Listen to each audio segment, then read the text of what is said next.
Hi friends, spicy kitchen ಚಾನಲ್ಗೆ ಸ್ವಾಗತ. ಇಡ್ಕಿ ದವರೆ ಬೇಳೆ ಪಲ್ಯ ಮಾಡೋಣ. ಇದಕ್ಕೆ ಒಂದು ಮಸಾಲೆ, ಟೊಮೊಟೊ 4ರಿಂದ 5 ಹಸಿಮೆಣಸಿನ್ಕಾಯಿ, ಒಂದು ಚಿಕ್ಕ ಈರುಳ್ಳಿ ತೊಗೊಂಡಿದ್ದೀನಿ, 1/4 kg ಇಡ್ಕಿ ದವರೆ ಬೇಳೆ ತೊಗೊಂಡಿದ್ದೀನಿ. ಒಂದು ಬಾಣಲಿ ಇಟ್ಕೊಂಡು ಅದಕ್ಕೆ ಸ್ವಲ್ಪ ಆಯಿಲ್ ಹಾಕ್ಕೊಂಡು ಚಿಕ್ಕದಾಗಿ ಹಚ್ಚಿರುವಂಥ ಒಂದು ಮೀಡಿಯಮ್ ಸೈಜ್ ಈರುಳ್ಳಿನ ಹಾಕ್ಕೊತಾ ಇದ್ದೀನಿ. 7ರಿಂದ 8 ಹಸಿಮೆಣಸಿನ್ಕಾಯಿ. ಇದು ನೋಡಿ ಖಾರಕ್ಕೆ ತಕ್ಕನಾಗಿ ಹಾಕ್ಕೊಳ್ಳಿ. ಇವೆರಡನ್ನು ಹಾಕ್ಕೊಂಡು ಚೆನ್ನಾಗೆ ಫ್ರೈ ಮಾಡ್ಕೊಳ್ಳೋಣ.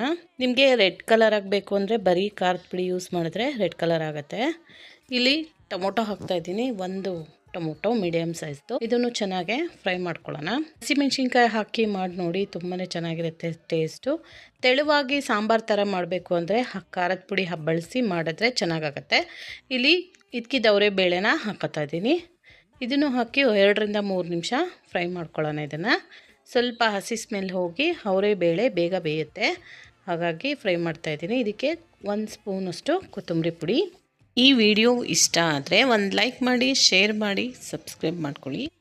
1/4 ಟೀ ಸ್ಪೂನಷ್ಟು ಇಲ್ಲಿ ಖಾರದ ಪುಡಿ ಬಳಸ್ತಾ ಇದ್ದೀನಿ. ನಾನು ಹಸಿಮೆಣ್ಸಿನ್ಕಾಯಿ ಹಾಕಿರೋದ್ರಿಂದ ಖಾರದ ಪುಡಿನ ಕಡಿಮೆ ಹಾಕ್ತಾಯಿದ್ದೀನಿ. ಹಸಿ ಮೆಣಸಿನ್ಕಾಯಿ ಸ್ಕಿಪ್ ಮಾಡಿ ಬರೀ ಖಾರದ ಪುಡಿ ಹಾಕಿ ಫ್ರೈ ಮಾಡಿಕೊಂಡ್ರೆ ಒಳ್ಳೆ ಕಲರ್ ಬರುತ್ತೆ. ತೆಳುವಾಗೂ ಮಾಡ್ಕೋಬೋದು ಸಾಂಬಾರು ಥರ. ಇಲ್ಲಿ ಒಂದು ಮಸಾಲೆ ಹಾಕೋಣ. ಇದಕ್ಕೆ ಕೊಬ್ಬರಿ, 2 ಲವಂಗ, 1 ಇಂಚು ಚಕ್ಕೆ, ಬೆಳ್ಳುಳ್ಳಿ, ಶುಂಠಿ ಇಷ್ಟನ್ನು ನೈಸಾಗಿ ರುಬ್ಕೊಂಡಿದ್ದೀನಿ ನಾನು. ಈ ಪೇಸ್ಟನ್ನ ಇದಕ್ಕೆ ಹಾಕ್ತಾಯಿದ್ದೀನಿ.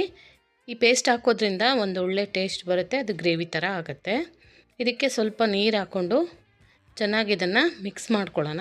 ಅವರೇ ಬೇಳೆ ಬೇಯೋಕ್ಕೋಸ್ಕರ ಎಷ್ಟು ಬೇಕೋ ಅಷ್ಟು ನೀರು ಹಾಕ್ಕೊಂಡು ಚೆನ್ನಾಗಿ ಇದನ್ನು ಮಿಕ್ಸ್ ಮಾಡಿಕೊಂಡು ಒಂದು 5ರಿಂದ 10 ನಿಮಿಷಗಳ ಕಾಲ ಸಿಮ್ಮಲ್ಲಿ ಇಟ್ಕೊಂಡು ಬೇಯಿಸ್ಕೊಳ್ಳೋಣ. ಇದನ್ನು ಮುಚ್ಚಿ ಬೆಂದಾದ್ಮೇಲೆ ಓಪನ್ ಮಾಡಿ ನೋಡಿದ್ರೆ ರೆಡಿ ಆಯಿತು ಅವರೇ ಬೇಳೆ ಪಲ್ಯ.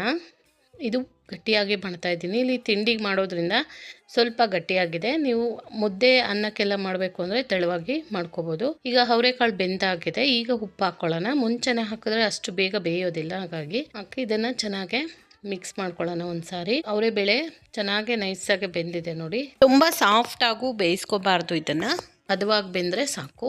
ಇಲ್ಲಿ ಸ್ವಲ್ಪ ಕೊತ್ತಂಬರಿ ಸೊಪ್ಪು ಹಾಕ್ಕೊಳ್ಳೋಣ ಲಾಸ್ಟಲ್ಲಿ. ಹಾಕ್ಕೊಂಡು ಚೆನ್ನಾಗೆ ಮಿಕ್ಸ್ ಮಾಡ್ಕೊಳ್ಳೋಣ. ರೆಡಿ ಆಯಿತು ಇಡ್ಕಿ ದವರೆ ಬೇಳೆ ಪಲ್ಯ.